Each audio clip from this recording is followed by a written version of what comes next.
তাদের তো স্বপ্ন ছিল একটি ন্যায় সাম্যের বাংলাদেশ তারা কায়েম করবে, মানুষের জীবনে অর্থনৈতিক মুক্তি আসবে, সন্তানরা সুশিক্ষা পাবে, আবার বৃদ্ধ বনিতা তারা তাদের স্বাস্থ্য পরিচর্যার সমস্ত অধিকার ভোগ করবে, সমাজে নিরাপত্তা থাকবে এবং ন্যায় বিচার নিশ্চিত হবে।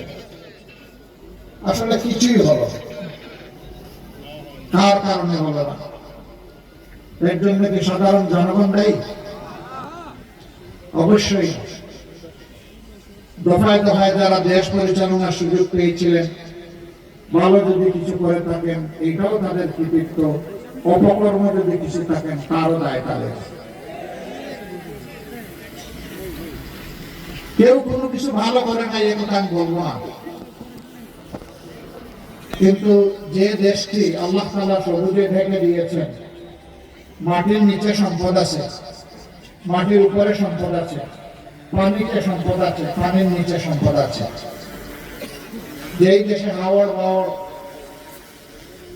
বনজ কৃষিজ সম্পদ আছে, যে দেশের মানুষ পরিশ্রম, যেই দেশের মানুষের হাতের ছোঁয়ায় দুনিয়ার বিভিন্ন দেশের কপাল কিসমত বদলে যায়, এই দেশের মানুষের কপাল বদলায় না কেন?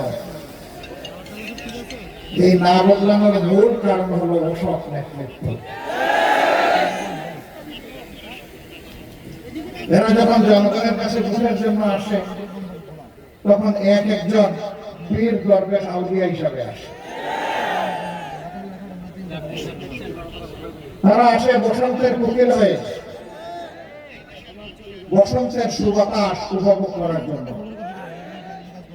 ইলেকশনের সময় এসে উন্নয়নের একদম গঙ্গা পদ্মা তারপরে সুরমা কুশিয়ারা বয়ে দেয়। কয় নদীর কথা বললাম না, কারণ এটা মাঝে মাঝে রাগ করে, কিন্তু যখন ইলেকশন চলে যায় তখন আর খুঁজে পাওয়া যায় না।